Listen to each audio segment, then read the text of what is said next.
He thought he'd be left danger behind when he came home from the war, but danger found him first. On a scorching summer afternoon in El Paso, armed men break into veteran Thomas Reed's house with one goal: erase him. With seconds to react, Thomas grabs his only loyal companion, his German Shepherd Ranger, and runs into the desert heat. But miles later, at the edge of Coyote Canyon, he discovers an ancient hollow tree hiding something no soldier was ever meant to uncover, a secret powerful enough to destroy him or save his life. Let us know where you're watching from, and support us by subscribing. A dry, heat-soaked Texas night hung over El Paso like a blanket that refused to lift. Inside a small, weather-worn house on the city's quiet eastern edge, Thomas Reed sat at his kitchen table, unable to sleep despite the late hour. Thomas, a 55-year-old white male veteran with a tall, lean, muscular build and a face carved by sun, wind, and years of duty, had the kind of angular jaw that made his faint left side scar more pronounced when the light hit it. His short brown hair, now graying at the sides, was brushed back neatly out of habit. Discipline clung to him even when peace did not. The lines around his eyes were deep, not only from age but from decisions that refused to fade. His German Shepherd, Ranger, a 5-year-old with a black back, copper-brown legs and chest, and a muzzle dusted with gray, lay at his feet, ears twitching at every distant sound, as if the desert itself whispered warnings. Ranger had always been alert, but tonight his body was rigidly still, head raised, listening. The phone rang at 12:03 a.m. The sharp sound jolted Thomas out of his stillness. That phone rarely rang anymore. Most people in his life had drifted away like sand in the desert wind. When he saw the caller ID Michael Grady, his pulse spiked. Michael had been his closest brother-in-arms during their 2008 operation overseas, a mission stamped classified so deeply that not even the VA paperwork dared to mention it. Michael Grady had once been a barrel-chested soldier with a square jaw, a heavy brow, and the kind of charisma that lifted exhausted men back to their feet. Now, years later, he worked as a truck mechanic in Las Cruces, trying to outrun memories he never spoke about. Thomas answered immediately. What came through the phone didn't sound like Michael at all. Michael's voice was shredded, a rasp pulling itself apart, each breath like gravel in his lungs. "Thomas, listen." There was panic beneath the pain, and something else, an urgency heavy enough to choke the line. Thomas straightened instinctively, every old instinct firing. Ranger stood up too, pacing in tight circles. Michael coughed hard, and Thomas heard the clatter of medical instruments in the background. A woman's voice shouted for someone to call another nurse. Someone asked about internal bleeding. Thomas's grip tightened around the phone. "Mike, what happened?" Silence, then a broken whisper. "Accident," they said. But it wasn't. "They found me. They're cleaning house, Tom. All of us who were there. All of us who know." Ice slid down Thomas's spine. That mission was supposed to be buried under 10 layers of deniability. Yet the fear in Michael's voice was not the fear of dying. It was the fear of leaving something undone. Ranger growled low, sensing Thomas's tension. "They're hunting us," Michael forced out. "Everyone tied to Operation Winter Halo. Don't trust anyone. Not the agency, not old contacts. Nobody." His breathing hitched sharply before he pushed out the words he'd called to deliver, the ones that seemed to burn his throat. "If you want to live, Thomas, go to the old tree in Coyote Canyon, the hollow one. I left something there. For you." The line filled with gasps, then a violent cough, and then a sound Thomas recognized far too well, the slip into silence. A nurse's voice rose, panicked, calling for compressions. Another voice shouted for epinephrine. Then the line went dead. Thomas stayed frozen at the table, the phone still pressed to his ear long after the silence had settled. Ranger whimpered softly, nudging his leg. A weight pressed against Thomas's ribs. Not panic, but something darker, older, something shaped like unfinished war. Michael didn't scare easily. For him to die with a warning on his lips meant a threat that reached across state lines and years. By dawn, Thomas hadn't slept. Ranger hadn't either. As the sun rose like a burning coin over El Paso, the dog suddenly let out a violent bark, then another, sharp, furious, the kind he only used when danger was certain. Thomas moved to the window in a single smooth motion, the old soldier in him fully awake. At the end of the street, half hidden behind a row of parked cars, sat a dark SUV with tinted windows.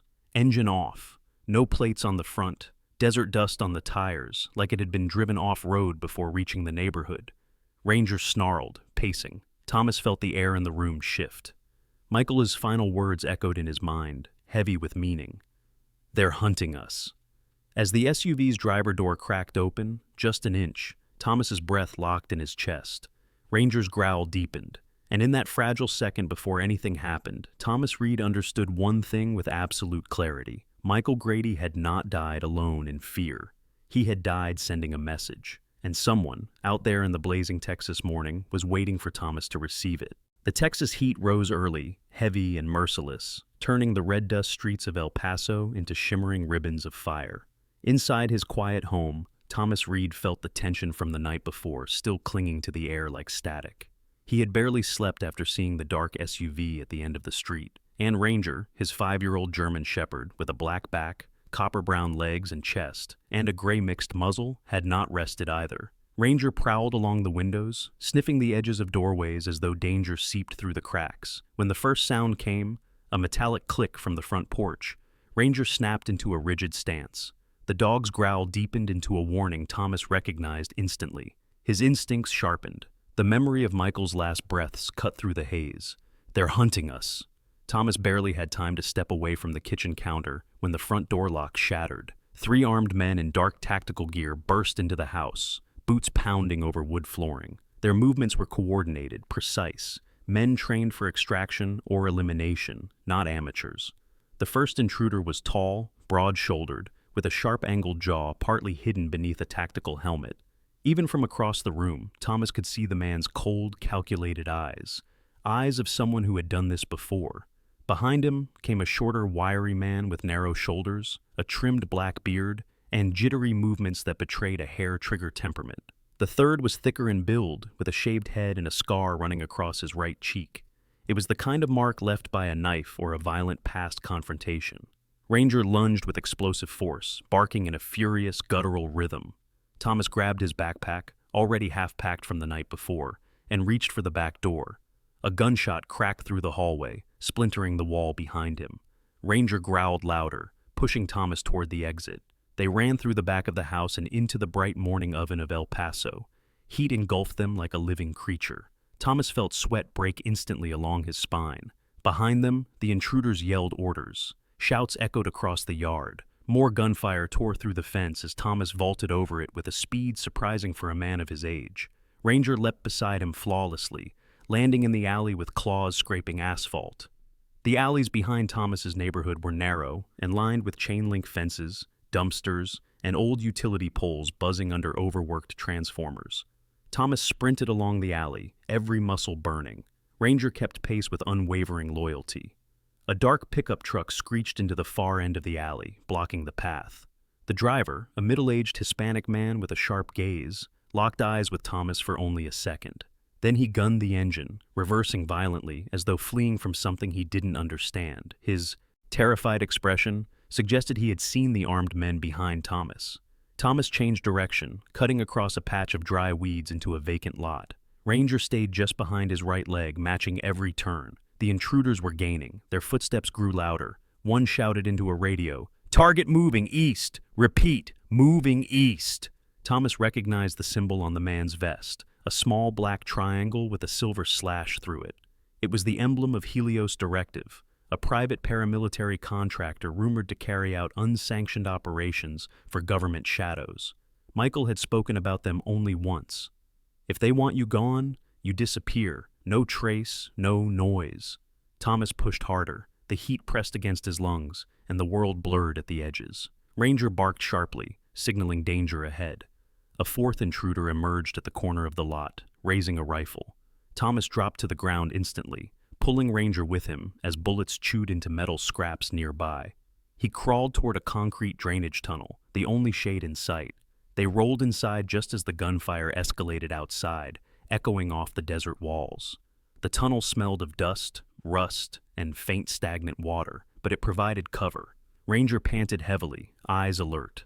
Thomas steadied his breathing, forcing calm despite his racing pulse. The tunnel exited near an abandoned service road. Thomas pushed out and scanned the horizon. In the distance, the desert opened like a vast sea of red, brown, and gold, stretching toward the jagged silhouette of Coyote Canyon. Michael's voice returned to him. If you want to live, go to the old tree in Coyote Canyon. The message was clear. The choice was not. The sound of boots hitting concrete behind him made the decision for him. He ran again, this time with direction. A lone vehicle sat at the edge of the service road, a battered red pickup. The owner, a woman in her 60s with sun-worn skin and a shock of silver hair tied in a loose bun, stood beside it drinking from a metal canteen. She wore denim overalls, worn boots, and a flannel shirt rolled at the sleeves. Her name, printed on a farm supply patch sewn to her chest, read, El Marquez. She held a straightforward posture, the posture of someone who had worked hard every day of her life and trusted only what she could see with her own eyes. She stared at Thomas and Ranger, then at the men chasing them. Without a word, she tossed Thomas the truck keys with a sharp flick of her wrist, her expression fierce and unafraid. "Move," she said in a raspy desert-accented voice, "before they kill you." Thomas grabbed the keys. Ranger jumped into the passenger seat as Thomas slid behind the wheel and fired the engine. Dust exploded behind them as he floored the gas. The armed men sprinted onto the road just as the truck sped off. One fired rounds that whistled past the tailgate. As the city shrank behind them and the desert widened into a burning horizon, Thomas tightened his grip on the wheel.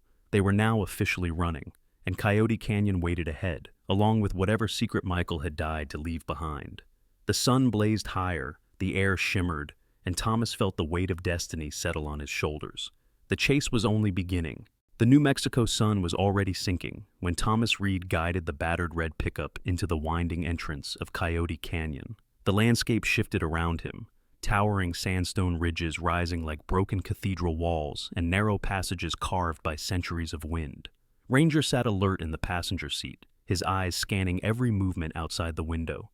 The heat inside the canyon pulsed like a living heartbeat, thick and unrelenting. They had been driving for hours, then hiking for more, tracing the directions Michael had whispered in his final breaths. Thomas felt the exhaustion settling deep into his bones, but a sharper feeling, purpose, kept him moving. Ranger trotted ahead of him on the narrow footpath, paws quiet on the warm stone, ears twitching at sounds only he could hear. The canyon wrapped around them like a labyrinth built to hide secrets.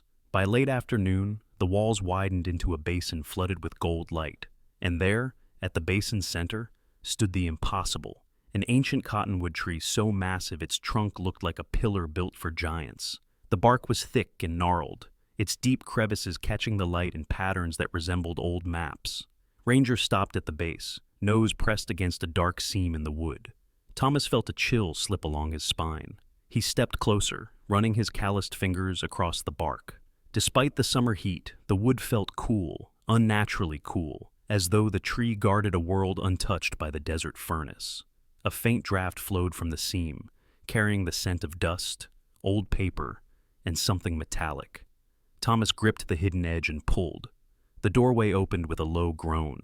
Inside, the hollow was vast enough for 3 men to stand comfortably, roots twisted overhead like ancient beams supporting a forgotten refuge. Metal crates, military-grade, airtight, were stacked in neat rows. Ranger sniffed each one, tail lowered, movements cautious but curious. Thomas knelt beside a crate marked with a fading stencil. Storm package, level 3. He lifted the lid. Inside were sealed food rations, water purification kits, rolled thermal blankets, and medical supplies still wrapped in factory packaging. The precision of the arrangement sent an uneasy shiver along his arms. Someone had prepared this place deliberately, meticulously, as though expecting an emergency no one else knew would come. Ranger nudged another crate with his nose. Thomas opened it and froze. Bundles of cash, shrink-wrapped, moisture-protected, stacked in rows like bricks. He lifted one bundle and felt the weight of something that could change a life, or end one. Beneath the money was a waterproof case containing several flash drives. Ranger barked softly, drawing Thomas's attention toward a metal box bolted into the tree's inner wall. The box was old but reinforced, secured by a latch that had been recently oiled. Thomas opened it and found a thick file sealed inside a clear, protective sleeve. The tab had a name written in familiar handwriting, sharp, firm strokes that once filled combat reports. "Grady Michael." Thomas sat down heavily on the packed earth floor. His hands shook once before he forced them steady. He opened the file. Inside were photos, grainy night images of a facility fenced with razor wire, men in black uniforms moving crates under floodlights, and symbols that matched the one he saw on the attackers' tactical vests. A triangle with a silver slash. Helios Directive. Ranger lay beside him, head resting on his paws, but eyes fixed on Thomas, as if understanding the gravity of the discovery. Thomas flipped to the next section, a list of code names paired with real identities. Men who had served with them, men who were no longer alive. Michael had circled several names and written short notes in handwriting that looked rushed but determined. Disappeared. Last seen 2017. Confirmed dead. Then came the final pages, a letter. Michael's confession was written in uneven lines, stained slightly by what might have been sweat or tears. He confessed that their unit had unknowingly supported an illegal extraction operation for Helios Directive, removing civilians and transporting unidentified assets under blackout orders. They were told it was counterterrorism. It was not.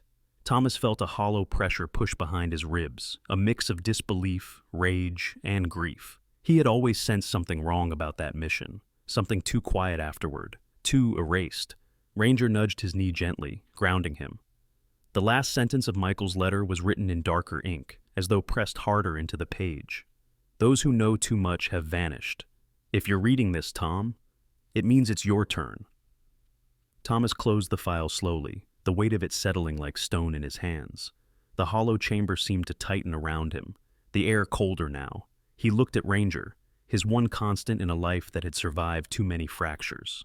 Ranger met his gaze with steady, unblinking loyalty. Thomas could feel the truth closing in, a truth left behind by the only man he trusted, and somewhere outside the hollow tree, in the shimmering canyon heat, he sensed that the world he knew had just been split open.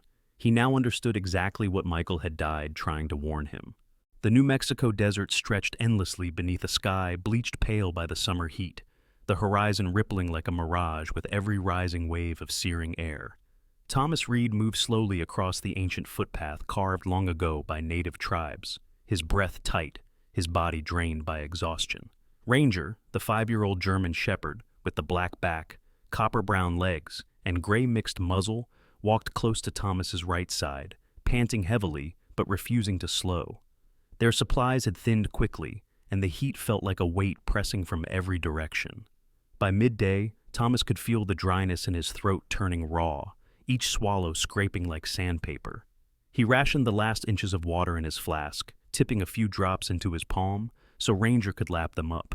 The canyon behind them was long gone, replaced by rolling red dunes, scattered sagebrush, and distant mesas standing like sentries above the desert floor. Thomas kept moving, guided by the coordinates in Michael's file, numbers pointing towards Santa Fe. Hours later, the dusty outline of the city rose from the shimmering heat haze. Santa Fe's adobe walls, terracotta rooftops, and narrow winding streets felt like a different world compared to the emptiness they had crossed. Thomas adjusted his worn brown leather jacket, a gesture more habit than comfort, and Ranger stayed close, ears alert. Despite the city's colorful facades and artistic charm, danger clung to Thomas's thoughts like a shadow that refused to retreat. He moved quietly through the Plaza District until he reached a modest pottery shop tucked between a jewelry store and a cafe with turquoise-painted windows. The shop's sign read, Moon Mesa Pottery, painted in simple brushstrokes. Inside, shelves were filled with hand-shaped vases, clay figurines, and intricately glazed bowls. The air smelled of earth and kiln fire. Behind the counter stood Linda Moore, a woman in her late 40s with a slim, elegant frame and a calm, deliberate posture. She had shoulder-length chestnut hair, streaked lightly with early gray, tucked behind her ears with absent-minded ease. Her skin was fair but lightly freckled from years under desert sunlight, and her eyes, a sharp, penetrating green, carried an intensity that suggested she had once stared down problems far greater than pottery glazes. Her demeanor was gentle yet guarded, the kind of quiet strength forged from surviving things people rarely spoke of. When she saw Thomas, the color drained from her face. Her hands froze above a half-sculpted vase. "Thomas," she whispered, her voice trembling in a way that betrayed a fear she had kept buried. "You shouldn't be here." Thomas stopped a few feet inside the shop. Ranger sat beside him, posture alert. "Michael sent me," Thomas said quietly. Before he died. Linda closed her eyes for a moment, as though absorbing a blow she had expected, but prayed would never come. When she opened them, the calmness returned, layered over worry like thin clay over a crack. He told me something like this would happen, she murmured, that someday one of you would come looking for the truth. She motioned Thomas into a small back room, dimly lit and filled with ceramic tools. Ranger followed, lying down near the door like a sentinel. Linda reached into a locked drawer and pulled out a sealed envelope, thick with documents. Michael sent me copies of everything, she said. He trusted only 2 people in the end, you and me. Thomas felt a stab of grief mixed with anger. He looked at her carefully. Why you? Linda leaned against the table, her fingers tightening around the envelope. I used to be an intelligence analyst for a joint military private operations division. I processed off-record dossiers, saw things that weren't supposed to exist. But when I found out what Helios Directive was really doing, her voice faltered before she steadied it. I walked away, or rather, I disappeared myself. Thomas listened as she continued, her tone sharpening. Michael believed the man behind the operation, the one who buried the evidence, was Colonel Richard Hale. She paused, letting the name hang in the air like a storm cloud. He's running for a major government office now. If he wins, everything gets erased. Every document, every witness. Ranger growled softly, as though understanding the threat in her words. Thomas felt a cold knot form in his stomach. Michael wrote that people connected to the mission were disappearing, Linda nodded. They've been cleaning house for years. You weren't supposed to survive this long. Thomas's jaw tightened. Then I need to know what's in that file. Linda handed him the envelope, her fingers lingering for a second, as if acknowledging the weight of what she was giving him. You have only a few days left, she said softly. If they track you here, Santa Fe won't be safe, for any of us. Thomas opened the first page, the edges stiff from storage. As his eyes traced the lines, names, dates, routes, coded messages, he felt the invisible clock ticking louder with every second. Ranger lifted his head, ears pricking toward the window as footsteps passed outside. Linda lowered her voice. I'll help you decode everything, but you need to understand, this isn't just about survival anymore. This is about stopping something far bigger than we ever imagined. Outside, a car door slammed. Ranger stood up instantly, muscles tense. Linda's face paled again. And in that single moment, Thomas knew their time was running out. The afternoon sun hammered down on the New Mexico horizon, as if trying to melt the desert into molten glass. The landscape around Cerro Colorado spread wide and desolate. Low red hills, patches of brittle grass, and long shadows stretching like claws across the ground. Thomas Reed moved carefully up a narrow ridge, the weight of his backpack digging into his shoulders, but his focus remained fixed on the coordinates Linda had decoded. Ranger, the 5-year-old German shepherd with the black back, copper-brown legs, and gray-mixed muzzle, walked close at his side, every sense alert. The air felt wrong. Even the wind seemed to hold its breath. They reached the top of a small rise, where a cluster of boulders formed a natural overlook. Thomas scanned the terrain below, a dry gulch, an abandoned metal shack, and a weather-bleached sign half buried in sand. According to Michael's documents, this was where payouts had once been delivered to the soldiers who agreed to stay silent. A secret rendezvous point for a crime disguised as loyalty. Ranger sniffed the ground near a set of old tire tracks and whined softly. Thomas knelt beside him. Easy, boy, we're close. He took out the thin folder marked Red Iron, a code name stamped on one particular page of Michael's file. Inside were coordinates, payment logs, and signatures belonging to several men Thomas had served with, men who were now dead. The truth felt heavier with each line he reread. Ranger stiffened suddenly, head lifting toward the north ridge. His body tensed like a drawn bowstring. Thomas recognized the signal instantly. Ranger had sensed something, someone. He ducked behind the boulders. A moment later, the ground trembled faintly with approaching engines. 2 black SUVs rolled into the gulch below, their glossy surfaces coated in dust, but their movements unmistakably deliberate. Doors opened, and armed mercenaries stepped out. Men with rigid postures, square shoulders, and the brutal efficiency of professionals. The first was tall, with a shaved head and a wide, scarred jawline. His thick arms were covered in faded tattoos, each line sharp with old violence. The second had sandy blonde hair cut short and a trimmed beard framing a narrow, sharp-edged face, eyes scanning with predatory focus. Both wore tactical gear marked with the Helios Directive sigil, a black triangle slashed by silver. Within seconds, more men appeared, spreading across the terrain like a tightening net. Thomas pressed himself lower behind the rocks, keeping Ranger close with a hand on the dog's back. He counted at least 7, possibly more, hidden among the ridges. They hadn't followed him. They had arrived first. Ranger growled under his breath, vibrating with instinct. Thomas whispered, "Not yet." But the ambush came fast. A sudden radio crackled below, followed by a shouted command. Ranger's bark erupted like a gunshot. Thomas grabbed his old sidearm and dashed toward a higher ridge, using the rocks as cover. Bullets tore into the ground behind him. Ranger leapt ahead, darting between scrub bushes and broken stone, creating chaos and drawing fire away from Thomas. The dog's agility, sharp turns, bursts of speed, confused the mercenaries long enough for Thomas to reach the crest overlooking the entire field. From the hilltop, Thomas fired several controlled shots, aiming not to kill but to scatter. The mercenaries dove for cover, shouting to reorganize. The hot air shimmered with dust, kicked up by gunfire, turning the battlefield into a red haze. Ranger returned to Thomas, chest heaving, but eyes still fierce. "Good boy," Thomas whispered, reloading with shaking hands. "Stay close." But the mercenaries regrouped quickly. More SUVs rumbled into view, and one man stepped out with an authority the others lacked. He was in his late 40s, tall and lean, with an angular face, neatly combed dark hair, and a trimmed salt-black beard. His gray suit jacket clashed with the tactical chaos around him, but the coldness in his eyes matched the desert's emptiness. His name was Gavin Mercer, an operations chief for Helios Directive, mentioned only briefly in Michael's letters, described as a man whose ambition bordered on cruelty. Rumors suggested a past incident where he sacrificed an entire squad to secure an asset, leaving no witnesses except himself.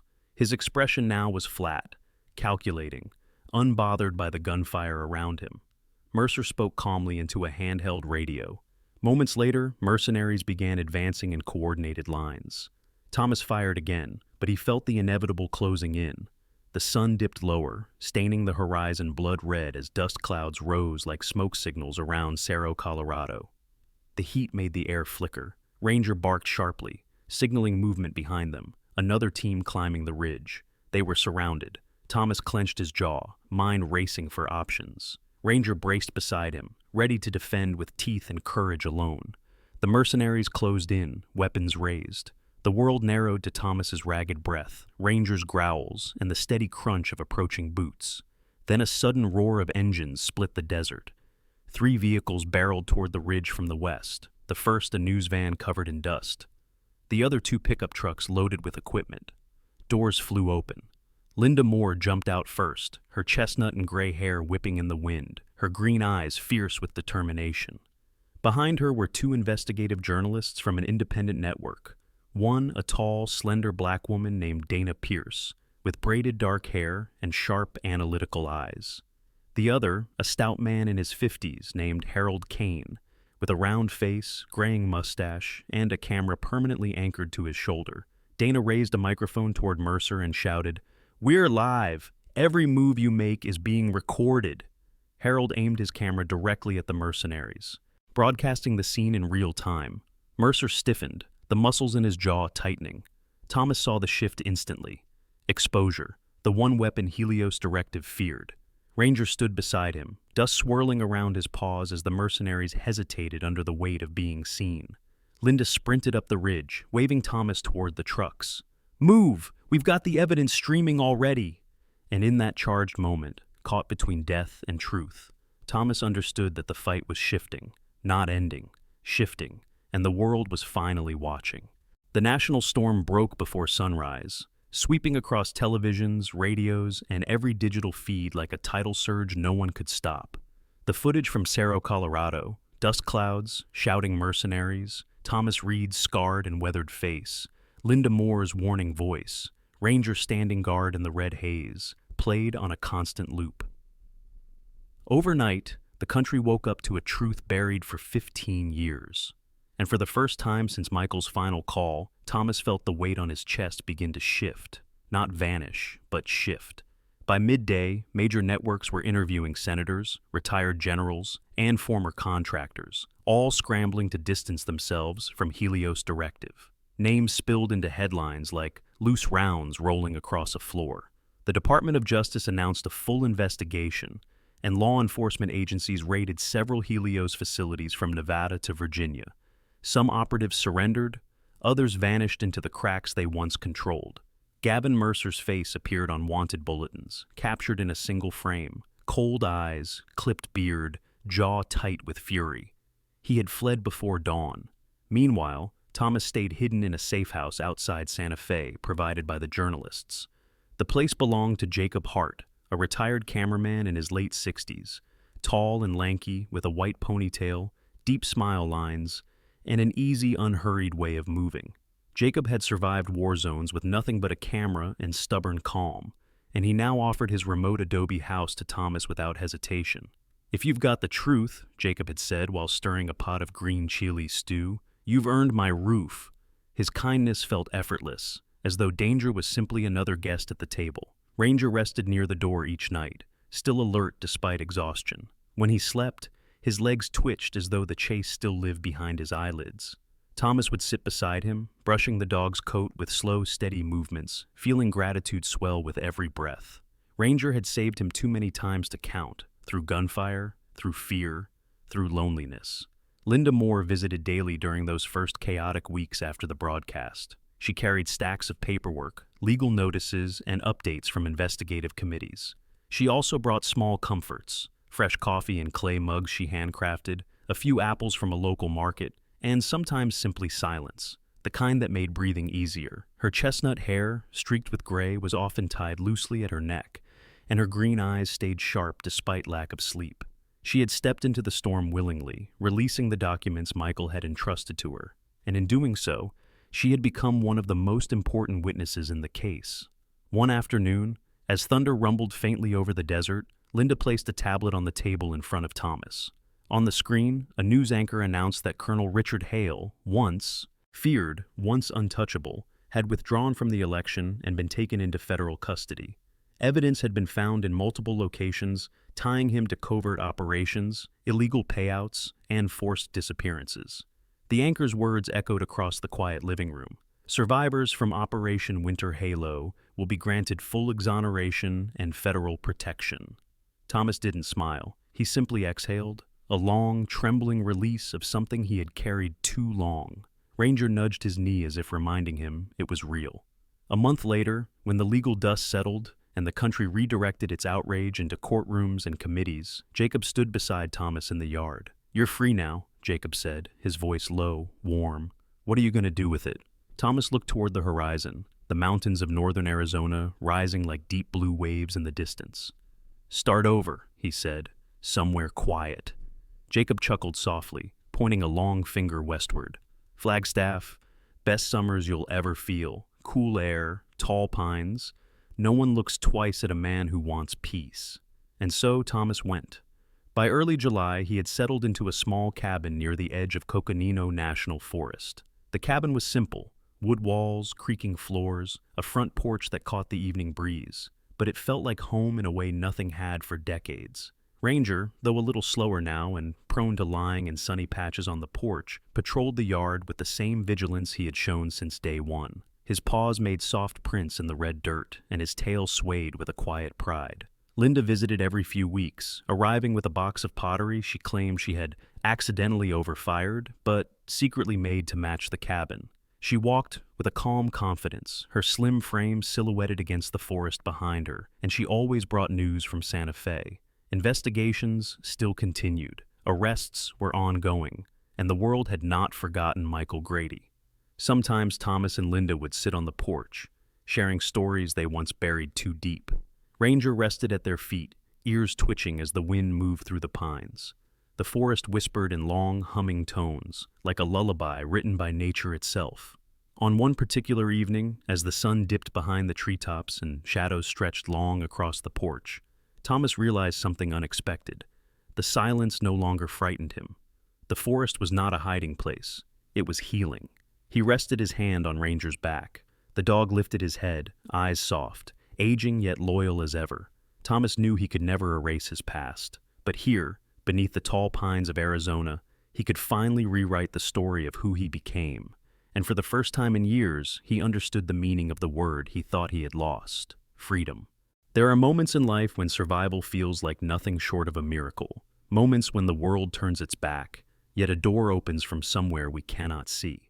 Thomas's journey reminds us that even in the darkest deserts, God can place a single path of refuge, a single loyal companion, or a single stranger willing to step forward when everyone else steps away. Some call it chance, but many of us know it as grace. And maybe that same grace has touched your life too, through a friend who arrived at the right time, a prayer answered quietly, or a burden lifted when you were certain you couldn't take another step. If this story spoke to something inside your heart, I invite you to share it with someone who may need hope today. Tell us in the comments where you're watching from, and if you've ever felt God guiding you through a season you thought you wouldn't survive. Your story might be the light someone else has been praying for. And if you want more journeys of faith, courage, and second chances, please subscribe to the channel. May the Lord watch over you, the way He watched over Thomas and Ranger, and may He bless every step you take in the days ahead.